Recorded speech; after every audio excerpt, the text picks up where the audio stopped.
Hello மக்களே, இன்றைக்கி நம்ம கோவக்காய் பொரியல் எப்படி செய்யலாம் பார்க்கலாம். ஃபஸ்ட்டு அதுக்கு தேவையான பொருட்களை பார்த்துடலாம் வாங்க.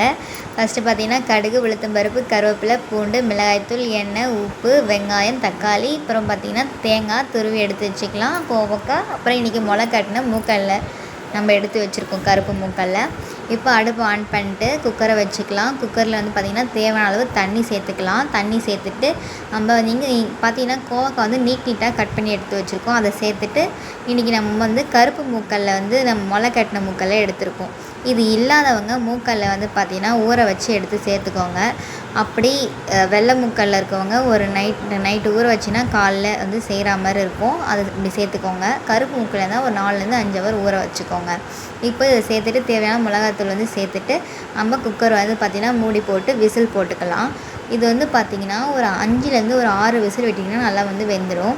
இந்த டைமில் நம்ம வந்து பார்த்திங்கன்னா ஒரு கடாய் வச்சுக்கலாம். கடாய் வச்சுட்டு இது வேகத்துக்குள்ளே ஒரு கடாய் வச்சு எண்ணெய் சேர்த்துட்டு கடுகு போட்டுட்டு உளுத்தம்பருப்பு போட்டுட்டு கருவேப்பிலையை சேர்த்துக்கலாம். பொரிஞ்சதும் கருவேப்பிலையை சேர்த்துட்டு நம்ம வந்து பார்த்திங்கன்னா பூண்டு வந்து தட்டி வச்சுருக்கோம். பூண்டை சேர்த்து நல்லா வதக்குங்க. வதக்கி விட்டுட்டு இன்றைக்கி நம்ம ஒரு சின்ன வெங்காயம் வந்து பார்த்திங்கன்னா நல்லா பொடிசாக கட் பண்ணி வச்சுருக்கோம். அதை சேர்த்துட்டு நல்லா வதக்கலாம்.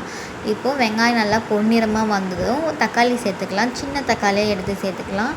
அதை வந்து கட் பண்ணி அதையும் சேர்த்துக்கலாம். இப்போ வந்து அதை சேர்த்துட்டு தேவையான அளவு உப்பு சேர்த்துக்கலாம். உப்பு சேர்த்துட்டு நம்ம ஆல்ரெடி வந்து பார்த்தோன்னா வேக வைக்கும்போது கொஞ்சம் மிளகாத்தூள் வந்து சேர்த்துருக்கோம். இப்போ வந்து தேவையான அளவு மிளகாய்த்தூள் வந்து சேர்த்துக்கலாம்.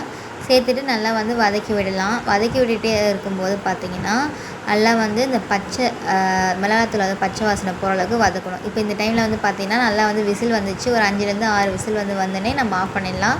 இப்போ பாருங்கள் எப்படி இருக்குன்னு ஓப்பன் பண்ணி பார்த்தீங்கன்னா காய் நல்லா வெந்துடுச்சு. இப்போ இந்த காயை வந்து நம்ம இதில் சேர்த்துக்கலாம். இப்போ அதில் இருக்க தண்ணி கூட வந்து சேர்த்துட்டு நல்லா வந்து பார்த்தா தண்ணி சுண்டுற அளவுக்கு நம்ம வந்து சேர்த்து நல்லா கிளறி விட்டு நல்லா தண்ணி சுண்டணும். இப்போ தண்ணி வந்து நல்லா பார்த்திங்கன்னா சுண்ட ஆரம்பிச்சிடுச்சு.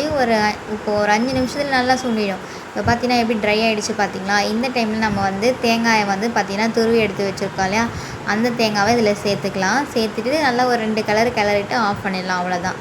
இப்போ கோவக்காய் பொரியல் ரெடி. இது வந்து பார்த்திங்கன்னா புளி சாதத்துக்கு, லெமன் சாதத்துக்கு, தயிர் சாதத்துக்குலாம் நல்லாயிருக்கும். சைட் டிஷ்ஷாக வச்சு சாப்பிட்டிங்கன்னா சூப்பராக இருக்கும். ட்ரை பண்ணி பாருங்கள். கமெண்ட் பண்ணுங்கள், லைக் பண்ணுங்கள், ஷேர் பண்ணுங்கள். சேனலை சப்ஸ்கிரைப் பண்ணிக்கோங்க.